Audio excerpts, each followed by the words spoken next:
యువతే మీ హక్కులను దుర్వినియోగం చేశారు. సనాతన ధర్మంపై మీ వ్యాఖ్యలు పర్యావసనం తెలియదా? మంత్రిగా ఉండి బాధ్యత రహితంగా వ్యవహరిస్తారా?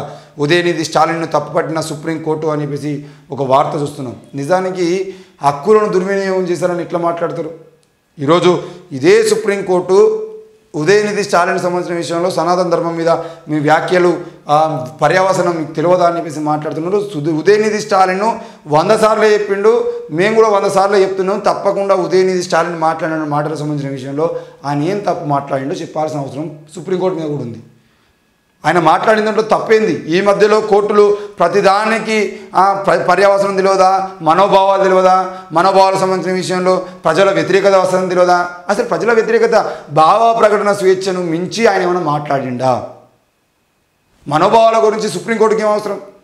మనోభావాలకు సంబంధించిన విషయంలో ఎవడి మనోభావం దెబ్బతింటే వాళ్ళందరికీ న్యాయం చేస్తామంటే తప్పకుండా ఈ దేశంలో ఏంది ఎగ్జాంపుల్, ఈ మొత్తం అందరికీ దేవుడు యేసుక్రీస్తు అంటే నా మనోభావం దెబ్బతింటాను. మరి ఎవరు చెప్పుకోవాలి? ప్రజలందరికీ దేవుడు యేసుక్రీస్తు నువ్వెట్లా చెప్తావు? నమ్మిన వాళ్ళకు యేసుక్రీస్తు దేవుడు అంటాడు. ఈరోజు నరేంద్ర మోడీ లాంటి ప్రధానమంత్రి కూడా ఈరోజు మొత్తం దేశం మొత్తానికి హైందవమే దిక్కు అని చెప్పేసి మాట్లాడుతూ ఉంటే ఎవరు మాట్లాడతలేరు? మనోభావాలు దెబ్బతినాయా?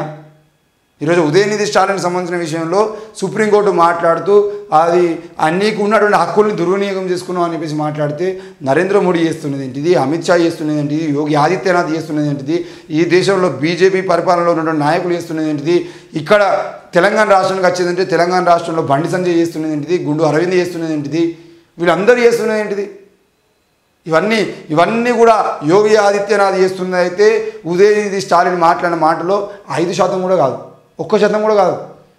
ఈరోజు మతం పేరుతో చేస్తున్నటువంటి యోగి ఆదిత్యనాథ్ చేస్తున్న మారణకాండ ఏదైతే ఉందో ఆ మారణకాండకు సంబంధించిన విషయంలో మరి ఉదయనిధి స్టాలిన్ తప్పుపడుతున్నారు, కానీ యోగి ఆదిత్యనాథ్ విషయంలో ఎందుకు తప్పుపడట్లేదు?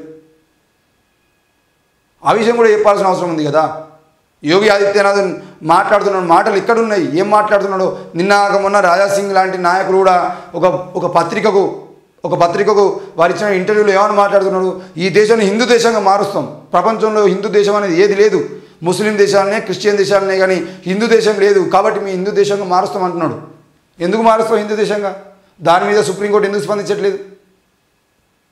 హిందూ దేశంగా మారుస్తాం, రాజ్యాంగాన్ని మార్చేస్తాం, మేము హిందూ దేశంగా మారుస్తాం అని చెప్పేసి మాట్లాడుతున్నప్పుడు, రాజ్యాంగాన్ని మారుస్తాం అని చెప్పేసి చెప్తున్నప్పుడు వాళ్ళ మీద ఎందుకు చర్యలు తీసుకోవట్లేదు సుప్రీంకోర్టు? ఈరోజు సుప్రీంకోర్టు ప్రధాన న్యాయమూర్తులుగా ఉన్నటువంటి వ్యక్తులు తీర్పులు ఇచ్చిన నెల రోజుల్లో తీర్పులు ఇచ్చినటువంటి తెల్లారే ఒకరేమో రాజ్యసభ ఎంపీగా పోతారు, ఇంకొకరేమో లోక్పాల్గా నియమితమవుతారు. ఇవన్నీ జరుగుతూ ఉంటే సుప్రీంకోర్టు ఎందుకు స్పందించట్లేదు? అరే మీరు ప్రధాన న్యాయమూర్తులుగా పనిచేసి దిగిపోయినాక 10 రోజులకే, వారం రోజులకే, 2 రోజులకే మీరు పదవులు పొందడం ఏంది? ఇది ప్రధాన న్యాయమూర్తి పదవికి చెడు పేరు తీసుకొస్తుందని చెప్పేసి ఎందుకు మాట్లాడలేకపోతున్నారు? ఆ విషయం కూడా చెప్పాల్సిన అవసరం ఉంది.